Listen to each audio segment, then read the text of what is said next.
Sâmia Bonfim, muito esperada aqui. Oi, Sâmia, como tá você? Tudo bem? Oi, Mauro, bom dia, tô bem, e você? Graças a Deus, muito bem. Prazer estar aqui com Muito você de bem. novo. Grande alegria. Bom, a gente tem uma agenda aqui que passeia por vários pontos. Eu queria começar falando do seu companheiro, Glauber Uhum. Braga. Você acompanhou de perto, você teve junto com ele em todo esse processo. A gente vem desde. Ele teve aqui, inclusive, para Uhum. falar do processo de tentativa de cassação do mandato dele, lá na Câmara dos Deputados e Deputadas, numa ação movida pelo Lira com o centrão todo e a extrema-direita, e agora esta última que foi a prisão dele quando, Sim. surpreendentemente, a reitora da Universidade Estadual do Rio de Janeiro não apenas autorizou, como ela convocou o BOP. Gente, o BOP, então, da Polícia Militar, mas não é mais a mais matadora do país, a mais matadora é a da Bahia, mas é uma das duas mais matadoras, para entrar na universidade para reprimir estudantes. Ficou 10 horas preso o Glauber, né? Foi, assim, tudo inacreditável, como você disse. Primeiro, os alunos estavam reivindicando a volta de uma bolsa de permanência que havia sido cortado pela reitoria. Tinha, de fato, aberto já um processo de negociação, mas ainda não tinha voltado a bolsa que eles tinham perdido integralmente. E, Mauro, eu já fui estudante de universidade pública, né? Eu estudei na USP aqui em São Paulo. E, para mim, assim, todas as políticas de assistência foram indispensáveis para que eu pudesse me formar. Sem isso, eu não teria me formado, talvez eu não estivesse aqui como parlamentar, que ainda que eu não tenha, né, enfim, avançado na carreira acadêmica, foi a universidade que me abriu, por exemplo, para a vida política. Então, olha, é fundamental. Os estudantes precisam se alimentar, morar, tirar xerox, enfim. E a reivindicação era essa. Eles chamaram o Glauber porque havia, né, essa notícia da reintegração de posse a pedido da reitoria, e aqui também uma observação. Nunca o choque, né, o BOP, no caso, havia entrado dentro da UERJ.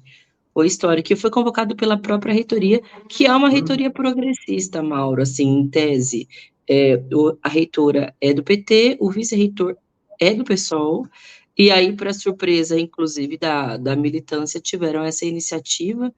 Eu vi uma entrevista eles dizendo que era a última opção, mas isso nunca pode ser uma opção cogitada, sabe? Num modelo minimamente democrático, quando você respeita reivindicações e o movimento social. Então, o Glauber foi para lá para tentar negociar, só que, assim, negociar com a polícia do Rio de Janeiro, na verdade, não é uma coisa tão simples. Tanto é que ele foi levado junto no camburão. E aí, assim, totalmente inconstitucional. E é bom dizer assim, não estou falando da questão do foro privilegiado como um privilégio de parlamentar, mas é porque o país passou por uma ditadura empresarial militar. E, portanto, sim, um parlamentar ele não pode ser preso, não pode ser interrogado, abordado, sem que seja de um modelo, né, através do Supremo, a não ser que seja flagrante por crime inafiançável, é isso que diz a Constituição brasileira, justamente para que não haja arbitrariedade, para que ele possa exercer o seu mandato completamente, sem que forças locais queiram o impedir de fazer isso, mas foi justamente isso que aconteceu pela polícia do Cláudio Castro, e ele ficou 10 horas na delegacia. Glauber está bem, saiu bem, vocês conhecem, firme e tal, mas o que aconteceu é inacreditável, é muito, muito grave. Enfim, vamos seguir, enquanto isso, processo de cassação no Conselho de Ética. Ao mesmo tempo, eu vi alguns parlamentares que são os mesmos, né, que falam das supostas, reclamam dos presos do 8 de janeiro, dizendo, isso mesmo, o baderneiro tem que ser preso, peraí. Então, eles questionam o Supremo de que, em tese, não está cumprindo a Constituição, quando lhes beneficia. Agora, uma prisão de uma parlamentar só por ser do outro campo, uns e outros comemoram. Mas aí é minoria, Mauro, é minoria, sim. Eu conversei com poucos deputados, né, do Centrão, etc., mas com os que eu conversei, recriminaram o caso, acharam um absurdo e sabem que não tem relação nenhuma com o processo do Conselho de Ética, porque ali foi uma arbitrariedade da Polícia do Rio de Janeiro, né? Mas o presidente da Câmara, que deveria, em tese, defender os parlamentares, ficou quietinho, né?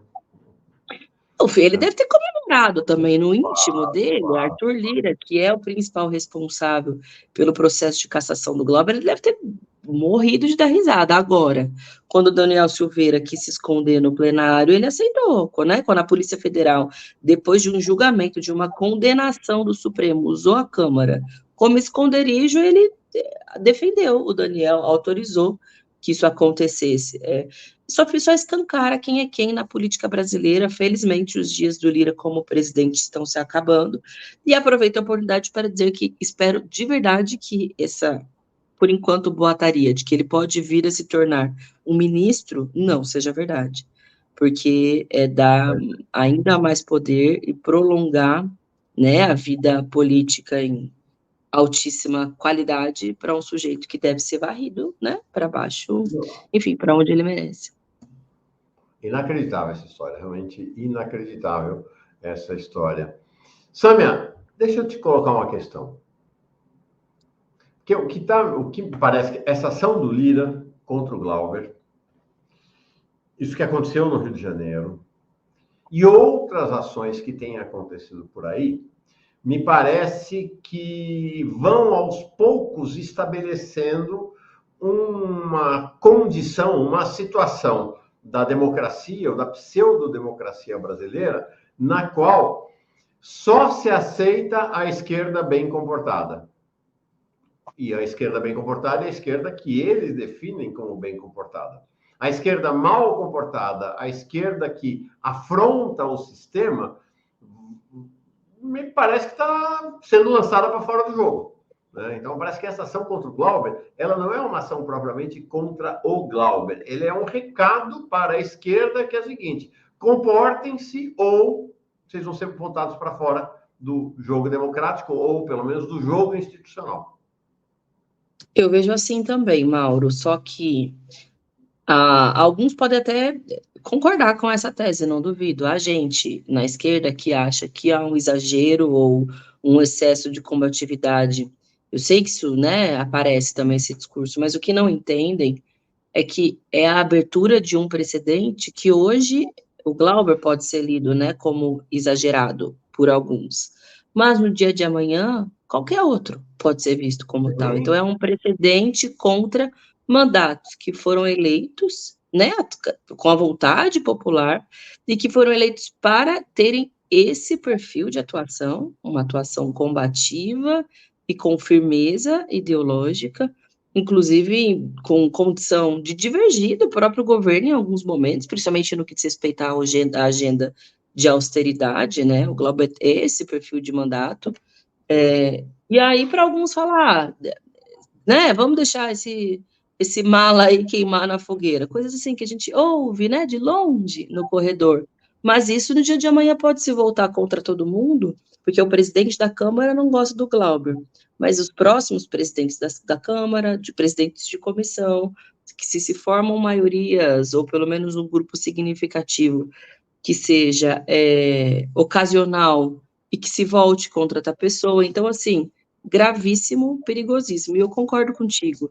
Tem uma tendência de boa parte dos parlamentares, ou da esquerda de maneira geral, né, de ter um modelo de comportamento, ou seja, muito firme na crítica à extrema-direita, né, pelo menos do ponto de vista discursivo, porém não se tolera um modelo de mandato, pelo menos por parte de alguns, né? Eu sei que tem muita gente que gosta, que apoia, eu acho que o ato no Rio de Janeiro foi um grande exemplo disso, não coube na ABI, todos os lugares que eu vou durante esse processo eleitoral, isso aqui no estado de São Paulo, todo mundo me aborda para se solidarizar, preocupado com o Glauber, mas tem uma tendência, né, se construir uma hegemonia de uma visão de que a esquerda tem que ser crítica à extrema-direita, porém bem comportada, como você bem definiu. Acho que tem uma questão, e aí, enfim, eu fico sempre assim fazendo exercício de dizer, bom, quem são os parlamentares de esquerda que de fato afrontam o sistema? E os primeiros nomes são sempre você, o da Fernanda Melchior, agora está em licença maternidade, com a chegada da Dandara, e o Glauber. E é difícil encontrar mais gente, porque tem uma lógica, Samuel, acho que é o que você está dizendo. E isso é gravíssimo para o futuro da esquerda, me parece, que é assim, não pode fazer a crítica do sistema. Pode, no máximo, fazer a luta contra a extrema-direita, e para fazer a luta contra a extrema-direita, a gente se alia com os liberais, com o centrão, com tudo isso. Então, a esquerda passa a ser gestora ou cogestora desse sistema da Faria, que é Faria Lima, Centrão, né, o agronegócio, ela cogere o sistema, cogere o Estado, faz a cogestão do Estado em aliança. Tem ali, né, algumas rusgas e tal, mas basicamente em aliança com eles. E isso é dramático para a esquerda, porque aí quem fica fazendo a luta contra o sistema é a extrema-direita. E esse grupinho que é tido como radical, né? Esse grupinho que vai... Eu vou te falar, é desanimador, porque eu sempre fui da esquerda que é contra o sistema. E agora a esquerda é gestora do sistema neoliberal, né? Ou boa parte dela. É isso mesmo. A esquerda como gestora dos negócios da burguesia também, né? Ou seja, está ali, é parte desse condomínio que inclui uma agenda de austeridade profunda contra a população, principalmente a população mais pobre. Parece que não há... Continua uma ideia de que não pode haver espaço para contestação, por exemplo, do arcabouço fiscal e das demais políticas fiscalistas. Agora, por exemplo, o país pegando fogo, literalmente, aí, não, mas não pode garantir investimentos à altura no enfrentamento aos incêndios, porque isso vai desequilibrar a ordem fiscal no Brasil. Peraí, gente, ordem fiscal, a gente está falando de... Daqui a 30 anos pode não existir mais o Pantanal, entendeu? A Amazônia está sendo reconfigurada ao ponto de mudar completamente o ciclo das chuvas dos rios do nosso país. Então, assim, calma lá, a lógica fiscalista tem se mostrado muito irracional e também se questiona pouco ela... E isso que você coloca, assim, né, de uma atuação parlamentar que seja sistêmica e o quanto esse espaço, falo atuação parlamentar, né, porque eu estou nesse espaço, mas acho que é uma crise, na verdade, ideológica de maneira geral, Maura. Assim, acho que a esquerda, às vezes, tem se furtado de fazer a disputa ideológica, né, se contenta em fazer a disputa parlamentar, conquista bons projetos, entrega boas intervenções, mas estruturalmente tudo se mantém exatamente como está, ou seja, aprofundando, né, a desigualdade, o nível de exploração e de miséria, e parece que quem questiona isso é visto como exagerado, assim, fora da Radical. curva demais. Eu não sei se ainda há esperança, eu acredito que sim, assim, eu vejo... É mais pelo que a gente sente mesmo nas ruas, eu vejo muitos jovens também dispostos a, né, ir por uma lógica mais contestadora. Não sei se tem a ver também com o momento eleitoral, Mauro, porque no momento eleitoral a tendência, de maneira geral, é das pessoas pisarem no freio, né, nas suas concepções e na sua ideologia, para parecer mais palatável também, não sei.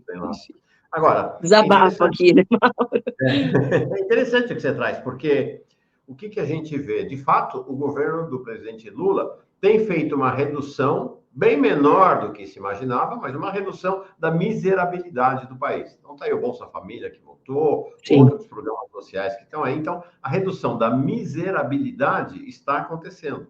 Mas a redução da desigualdade, essa não. Ao contrário, a desigualdade não para de aumentar no Brasil. Os mais ricos vão ficando cada vez mais ricos e os mais pobres, né, não tão... procura-se evitar que eles fiquem miseráveis, mas tem cada vez uma parcela menor da renda nacional. Isso é ir contra o sistema, né? É fazer a mudança dessa lógica. Né?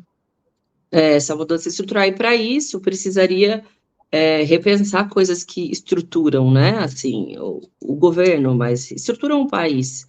A gente se livrou do teto de gastos, mas instituiu o arcabouço fiscal, que é inevitável, não vai haver investimento nas áreas sociais, ou vai ser necessário desconstitucionalizar ou questionar o piso mínimo da saúde e da educação, que entra por um aprofundamento de privatizações, de terceirização dos serviços e de o enxugamento do papel do Estado para aquilo que ele serve, que é atender o povo, que é garantir as suas necessidades, serviços públicos e direitos sociais.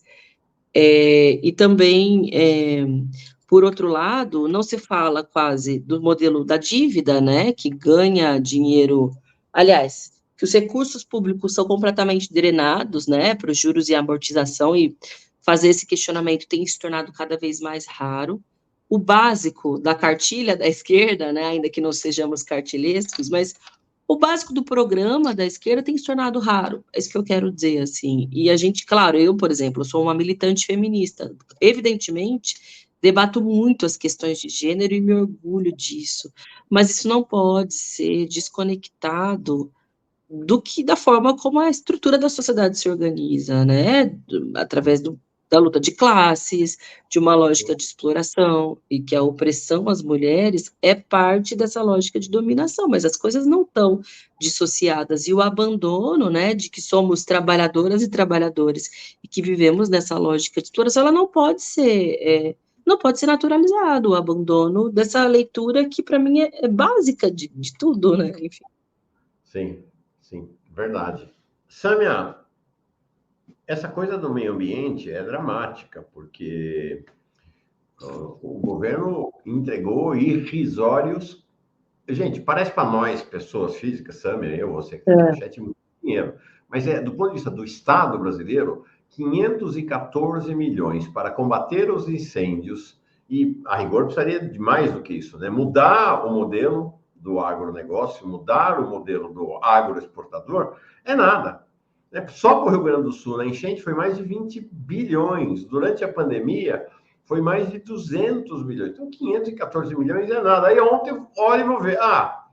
O orçamento do Ministério da Defesa para os militares, este ano que vem, é 133,6 bilhões. Ou seja, o dinheiro para o combate à fumaça é menor do que o que tem depois da vírgula no orçamento do Ministério da Defesa. É um negócio assim, é muito impactante. E aí o argumento é sempre esse, é o que você falou. Não cabe no arcabouço, não dá para entrar. Não dá para entrar. E assim, a situação ambiental no Brasil, ela chegou num nível completamente alarmante. Eu acho que são duas frentes, né? Uma é da identificação e responsabilização dos culpados por atear fogo. Algumas pessoas foram identificadas, mas evidentemente é o peixe pequeno, né? Ou seja, é a pessoa que foi ali contratada para fazer o serviço. Precisa se buscar toda a cadeia que está por trás de quem faz esse tipo de barbaridade. Naquele dia do fogo, em 2019, do governo Bolsonaro, depois se identificou que mais de 60% das áreas que foram queimadas se tornaram pastagem, ou seja, não foi por acaso que aquilo aconteceu, teve uma intenção por trás, né? Ampliar o espaço para a pecuária brasileira, seguir perpetuando a lógica da agroexportação, o Brasil um eterno exportador, né, de commodities ou de bens da agricultura e da pecuária, e sem nenhum tipo de responsabilidade com o meio ambiente. Então, acho que essa é uma primeira parte, identificar e não nos surpreendamos caso sejam pessoas ligadas a esse setor mais pernicioso, perigoso e problemático do agronegócio no Brasil. Mas tem uma segunda frente que é de combate, né, de fortalecimento das áreas ambientais. O IBAMA e o ICMBio estão completamente em frangalhos. Os servidores fizeram uma greve esse ano. A greve foi judicializada, portanto, criminalizada. Eles não puderam seguir adiante. Isso foi um absurdo, porque são duas áreas que, obviamente, precisam ser fortalecidas, precisa ter mais contratação, as pessoas precisam ter planos de carreira decente para que elas possam, inclusive, se sentir motivadas. Tem muita gente saindo, né, do serviço público dessas áreas, justamente porque não está valendo a pena, você não consegue trabalhar num momento de crise como o de agora.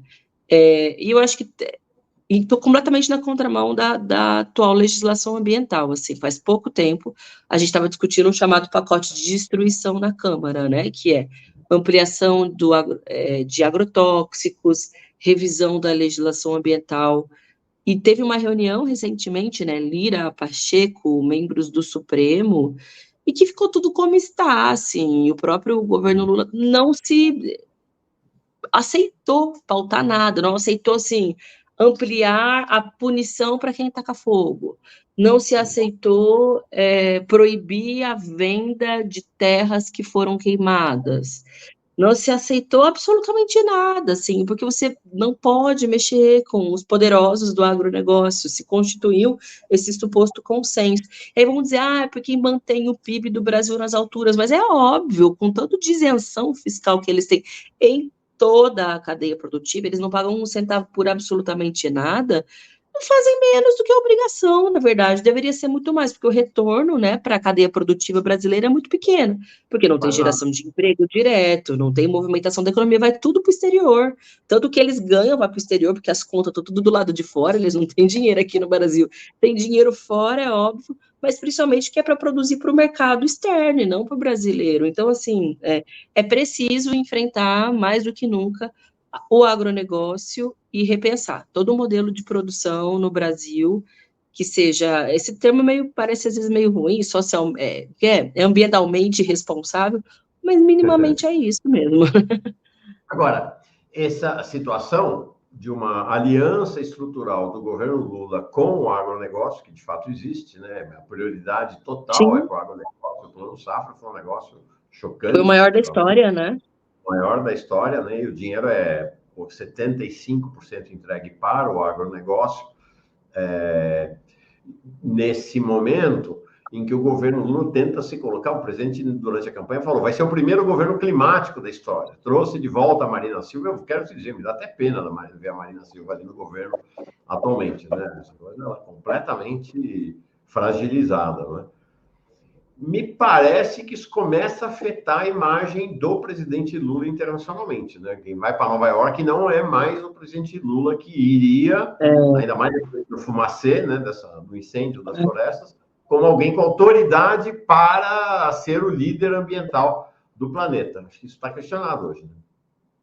É verdade, porque eu acho que uma das maiores expectativas com a derrota do Bolsonaro e a vitória do presidente Lula estava na área ambiental. Não é à toa, né? Ele escolheu Marina Silva e Sônia Guajajara, né? Criou o Ministério dos Povos Originários, nomeou a Sônia como ministra, porque isso também traz um respaldo, não só para dentro, mas para fora do Brasil, né? As pessoas olham e falam, pô, não, peraí, tem nomes que têm autoridade, que têm, né, repercutem bem e que automaticamente indicam um compromisso do governo com as áreas. Mas na prática não é bem assim. A Marina, ela não tem como trabalhar sem dinheiro, assim, o ministério está sendo cada dia mais desidratado. Tem toda aquela discussão, por exemplo, sobre a possibilidade de exploração de petróleo na Amazônia, que ela, evidentemente, corretamente se colocou contra, mas a impressão que eu tenho é que está sendo cada vez mais exprimida, porque há pressões de outros lados que dizem, peraí, mas vai parar o progresso, vai parar a possibilidade de geração de riqueza no Brasil. Então, ela e Sônia têm uma autoridade que não está sendo respeitada, na verdade, pela austeridade, pela aliança que se tem com o agronegócio, e porque talvez acho que as pessoas ainda de fato não entenderam. O tema ambiental ele aparece, né, há muito tempo, há uns 30, 40 anos, sobretudo, né, na agenda, inclusive, da esquerda brasileira, da esquerda mundial, surgiram partidos, né, ambientalistas que se destacaram mundialmente, etc. Mas eu tenho a impressão de que ainda não se incorporou de verdade isso como parte da nossa agenda estruturante, entendeu? De pensar modelo de desenvolvimento. Se pensa em momentos de crise, mas eu não sei se ainda, e eu falo isso até como uma autocrítica também, Mauro, assim, eu comecei a me dar conta mesmo da questão do ambiental como algo central, mais recentemente, sabe, de parar para pensar, para entender que não é uma questão dissociada de todo o resto que a gente debate. Então, talvez, eu não sei o que precisa acontecer, assim, sabe, para a gente incorporar isso de verdade mesmo, que não é mais as futuras gerações que a gente está falando, as pessoas estão morrendo agora né, por problemas respiratórios, as pessoas estão agora morrendo de calor, mas quem é que morre de calor? É quem é muito pobre, quem não tem condição, né, de ter acesso mínimo à hidratação, ao hospital, etc. Então, é uma verdadeira emergência climática mesmo, né? Esse fim de semana encontrei um trabalhador do IBAMA, está há muitos anos lá, e ele falou: Mauro, a sociedade não tem ideia do que nós fazemos. E fica essa coisa de dizer que é contra o governo porque fazemos greve. Assim, centenas e centenas de trabalhadores e trabalhadoras do IBAMA, me contou ele, trabalharam clandestinamente durante o governo Bolsonaro para tentar salvar alguma coisa. Era na clandestinidade que a gente trabalhava, fugindo da chefia, fugindo da vigia do governo, para tentar minimamente defender o meio ambiente. E agora, enquanto o governo Lula está nos tratando como criminosos, né, que você falou, né, essa coisa da judicialização da greve deles, nós trabalhamos, quem está na linha de frente, em turno 15 por 15. Tem colegas meus que estão trabalhando há 3 meses sem parar, sem tirar um dia de folga sequer. Então, a dedicação dos trabalhadores do IBAMA e do ICMBio é algo que é desconhecido e que, em vez de ser louvado e se tornar conhecido pelo governo, nós somos hostilizados pelo governo. É uma situação muito complicada. Dramática. Dramática, efetivamente. Deixa eu te perguntar uma questão. Quando foi 10 dias atrás, dia 14 de agosto, foi lá aprovado o projeto da desoneração. Então, o relator, inclusive, foi o líder do governo no Senado, ex-governador da Bahia, Jacques Wagner. E o projeto da desoneração foi muito estranho, né? O que é a desoneração, gente? Só para entender. Isso aí vem lá do governo Dilma, foi um grande erro do governo Dilma. Entendeu-se lá que era preciso desonerar, ou seja, os empresários pagarem uma parte irrisória dos impostos e taxas devidos à folha de pagamento, INSS e outros, para criar mais emprego. Eles embolsaram esse dinheiro e não tem um emprego que é criado no país com base nisso. Isso foi ampliando, hoje são 17 setores que têm direito a essa desoneração, inclusive a imprensa. Né? Por isso que nas mídias não tem pau na desoneração, não, porque toda Globo, Folha, Estado, todos eles estão nessa da desoneração, são favorecidos. E o Haddad, por conta do arcabouço fiscal, tem insistido para acabar com a desoneração, porque é dinheiro que não entra para os cofres públicos, né? Não se recolhe. Então, é a ideia da reoneração. Muita briga, muita confusão, e finalmente chegou-se a um acordo para a reoneração acontecer a partir de 2028. 3 anos aí de mamata para eles. Só que aí o Jacques Wagner colocou de contrabando, Sâmia, me parece, nesse projeto, é meio assim, ó, empresários, nós vamos reonerar vocês, mas em compensação nós vamos malhar o lombo dos pobres. Um negócio que torna duríssimas as condições para as pessoas terem acesso ao BPC. Como é que foi essa história? Conta o bastidor disso e o que aconteceu e está acontecendo.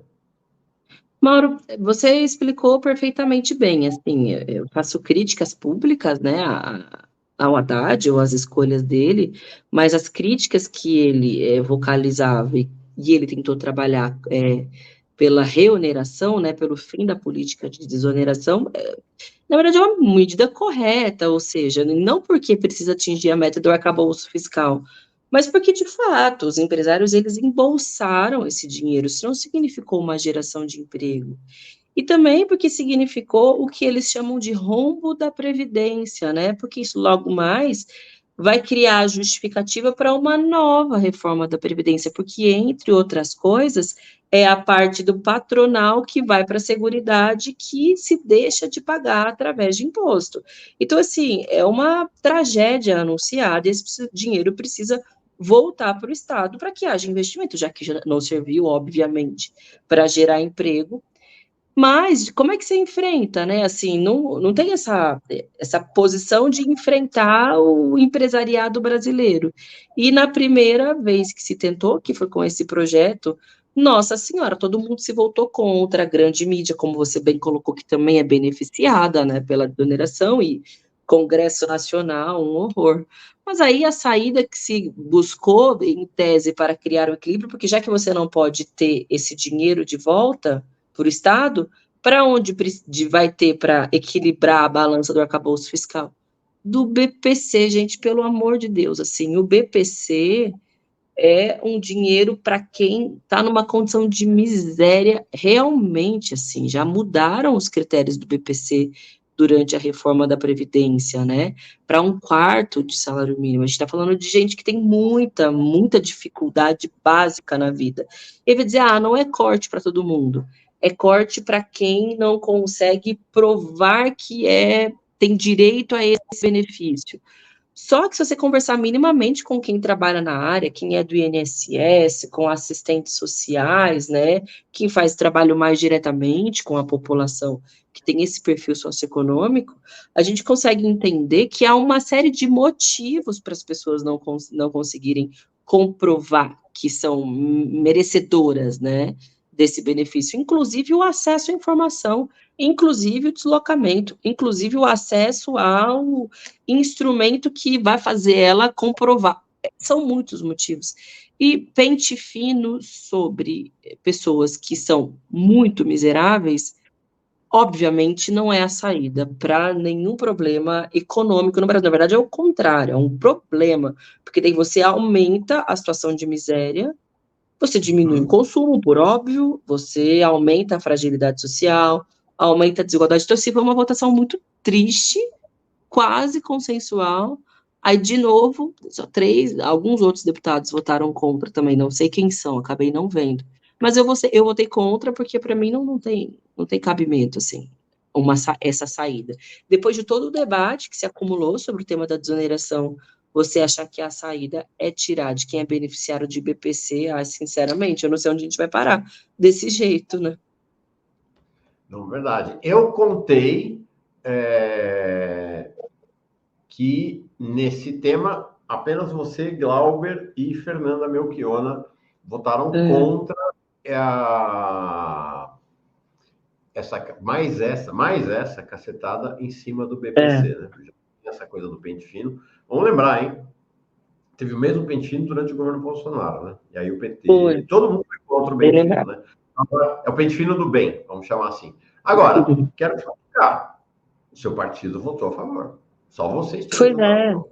É verdade, não, e assim, toda uma discussão interna, viu, Mauro? Não tenha dúvida disso, sim, porque o pessoal tá num momento, assim, de uma discussão, né, por ser base do governo, e é base do governo, pelo menos formalmente, pela primeira vez.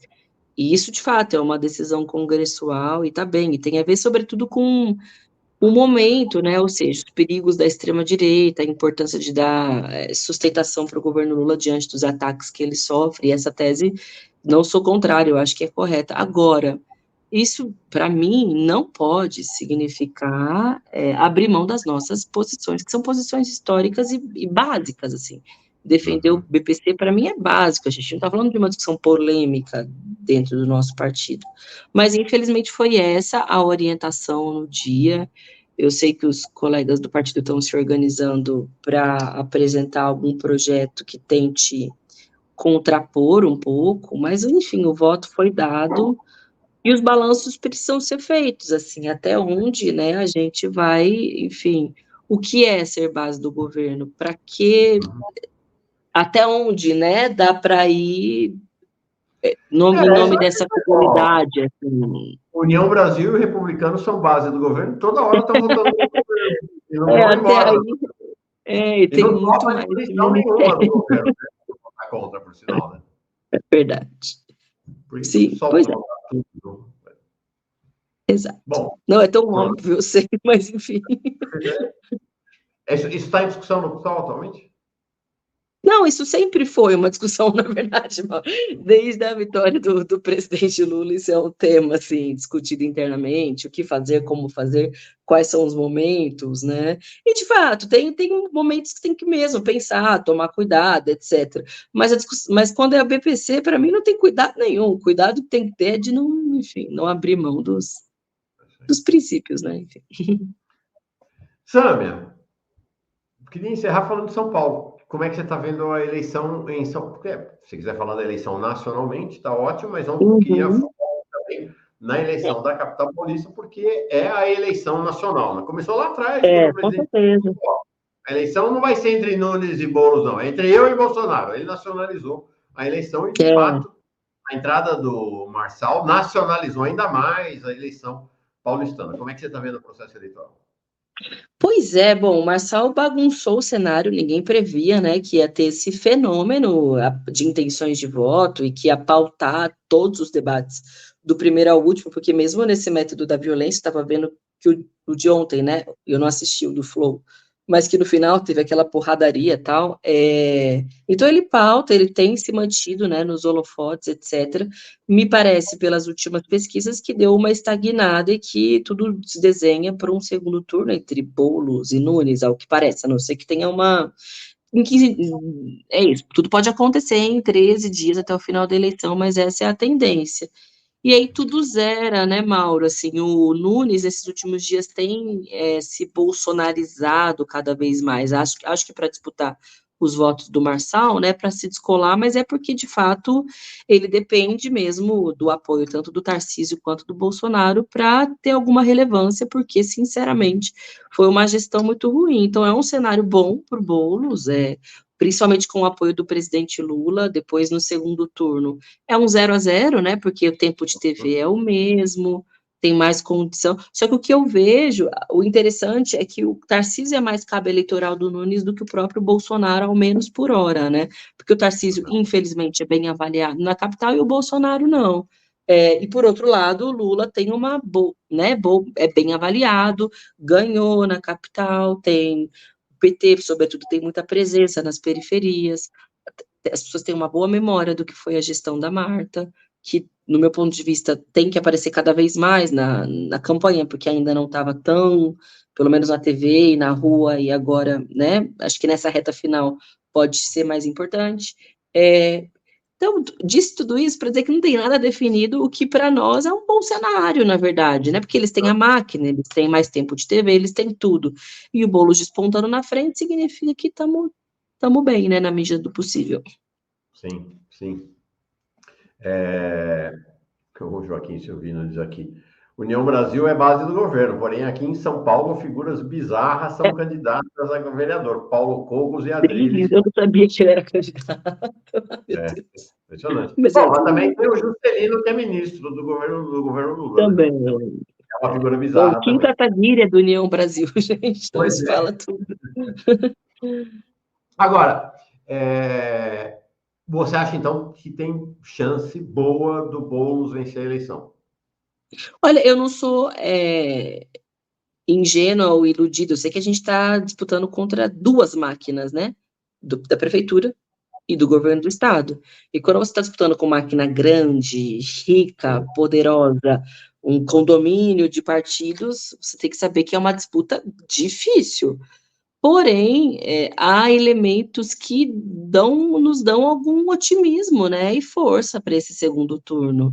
O último resultado eleitoral, a prefeitura muito ruim, o desempenho do Boulos durante o primeiro turno, sempre na dianteira com raríssimas exceções. Então, assim, é isso, vai ser uma boa disputa com condição de disputar para ganhar. Tô bastante animada, porque São Paulo, até porque assim, tem impacto nacional, é óbvio, e porque São Paulo, sinceramente, a gente está numa situação muito, muito triste, muito abandono, não tem condição de seguir assim. Tem uma questão interessante que é em relação a esse processo que você traz, né? São duas máquinas e você observou bem, né? O Tarcísio está metendo o pé na lama para a candidatura do Nunes muito mais do que o Bolsonaro, né? Que teve aquela coisa, o bolsonarismo quase largou a campanha do Nunes, quase traiu o Nunes para ir com o Marçal, porque o Nunes não é um sujeito do bolsonarismo, ou, na verdade, nem da extrema-direita, ele é um centrão, né? O cara do centrão, É, medíocre do centrão. um vereador que virou prefeito, assim, de uma hora para outra. Tipo. E aí, então, toda essa coisa conflitada ali no bolsonarismo e tal. Mas aí parece que a gente tem um cenário interessante, que é isso, né? O Tarcísio arregaçou as mangas, foi para a linha de frente, não vacilou e está lá bancando o Nunes. Não sei como é que vai ser o segundo turno. O segundo turno, como você falou, é outra história. Mas hoje o grande vencedor de uma eventual vitória eleitoral do Nunes não é o Bolsonaro, é o Tarcísio, né? Interessante. E não é óbvio que ele está pavimentando também o caminho para 2026, está buscando reconfigurar ou consolidar o polo da direita e da extrema-direita no Brasil, né, em torno da figura dele, com São Paulo como o centro dessa disputa, porque também tem outros nomes que tentam se catapultar após inelegibilidade, né, do Bolsonaro, tem o Caiado, tem outros nomes que se postulam, mas aí, num cenário como esse, ele sai fortalecido. Mas para o Bolsonaro, a vitória do Nunes também é muito importante, porque não é só 2026, a anistia também é parte da discussão deles, né? Assim, o Bolsonaro, você vê que ele está ali meio amarrado ao centrão, porque ele precisa desses votos, tanto para anistiar os golpistas do 8 de janeiro, mas a si mesmo, né? Ele quer mudar a situação jurídica dele, ele não está, enfim, quieto, né? Não está contente com essa situação, é óbvio, ninguém estaria. Então, por isso que a definição ela é nacional, como você bem disse, não só pelo peso político e econômico que São Paulo tem, porque esses outros aspectos também fazem parte dessa eleição, né? Sim, e aí é um outro aspecto que me chama a atenção, Samia, que é assim, a extrema-direita tem demonstrado uma capacidade de renovação dos seus quadros impressionante.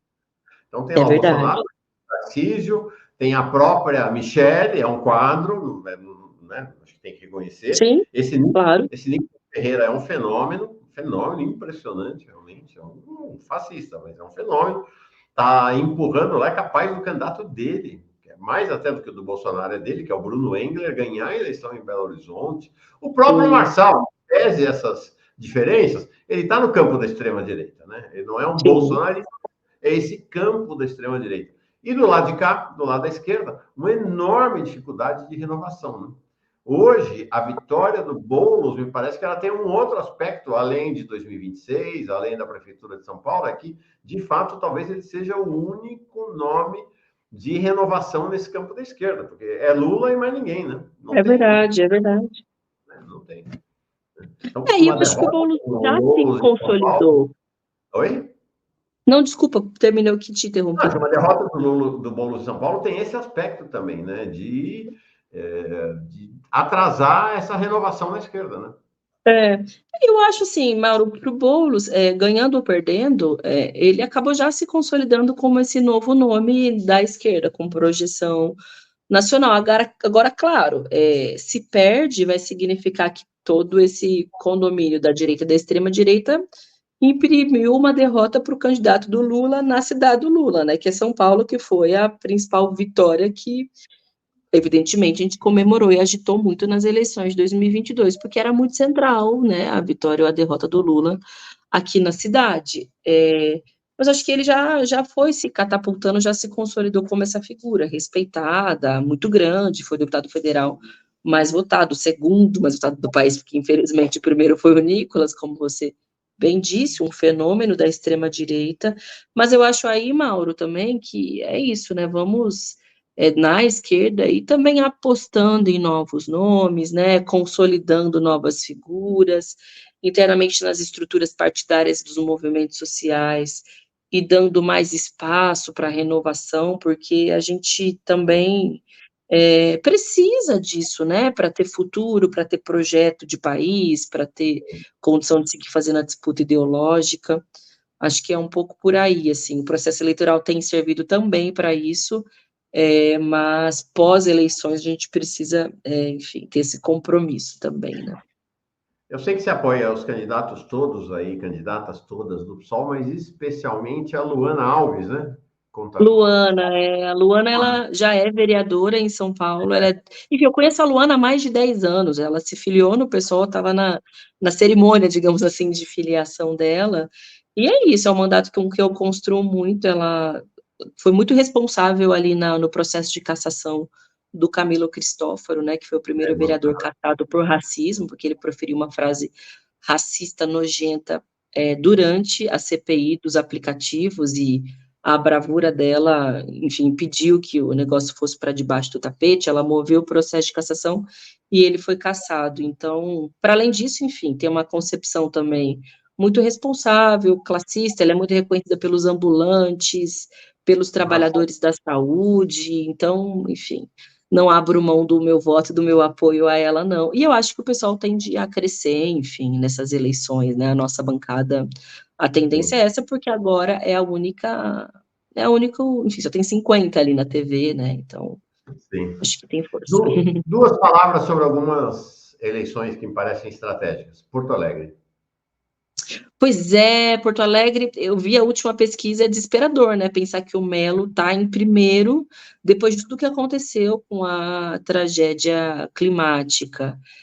Mas é isso, o segundo turno é 0-0, acho que é ampliar também o desgaste que tem sobre a figura dele, que foi muito mal na condução ali da crise, e é bom que tenha um segundo turno, nos dá algum otimismo, porque as últimas eleições ali foram muito à direita, né?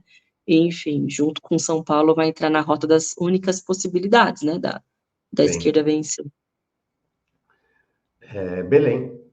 Está lá o prefeito, o único prefeito do PSOL de capital, né? O Edmilson estava muito mal, praticamente derrotado, mas como em eleição ninguém perde na véspera, parece que ele deu uma recuperada. Como é que você vê o Deu cenário uma lá? recuperada, assim, e ali está lidando, por um lado, com um candidato dos piores da extrema-direita, o Éder Mauro, conheço bem ali no Congresso Nacional, você conhece bem também, né, Mauro? Um fascista, é sempre um dos mais nojentos, é inacreditável. Mas é isso, todo o sentimento lá, mais de extrema-direita, está em torno do Éder Mauro. E, por outro lado, o Normando, ele é o candidato do governador do estado, dos Barbalho, que são muito poderosos no Pará. E a disputa por Edmilson é essa que está colocada. Então, a gente vai tentar, nessa reta final, né, dar um fôlego final para ver se ele chega no segundo turno com uma disputa que é dificílima, num contexto, enfim, sufocante mesmo. Alguma outra cidade em que há uma aposta forte do PSOL? Você vê um cenário bom para a eleição de um prefeito do PSOL? Do PSOL, Do PSOL. é São Paulo mesmo. São Paulo, Paulo aqui é a nossa grande chance, aposta e possibilidade. legal. Bom, Samia, o que mais você tem para falar para nós antes da gente encerrar? Nossa, eu acho que a gente falou de bastante Bastante. coisa, Mauro. Eu te agradeço, gostei muito da nossa entrevista. Uma entrevista meio desabafo, meio comentários gerais, mas Sim. precisa, né? Porque na eleição a gente fica muito também, claro, óbvio, pedindo voto, trabalhando, militando, mas essas reflexões precisam acontecer sempre, né? Sobre para onde vamos, o que somos, qual é o sentido de tudo isso. Não, é legal. E acho que a coisa que eu acho mais chato em entrevista, que é ficar o entrevistado ou a entrevistada fazendo discurso. Você não faz discurso, a gente conversa, né? O que você falou, conversamos. Estamos conversando, botando a conversa em dia, vamos É dizer isso assim, mesmo. né? Fazer discurso, meu. Discurso eu pego lá na tribuna. É verdade. Ah, querida, bom, então, reta final da eleição. Né? Vocês estão em São Paulo, fiquem em São Paulo, né? Nessa reta final da eleição aí, 2 semanas. Eu devo ir para Campinas, para algumas cidades aqui do entorno, para também apoiar outras candidaturas que eu tenho, né, que eu apoio por aí, mas eu vou ficar por aqui mesmo. São Paulo, Ribeirão, no máximo de distância, São Caetano, enfim.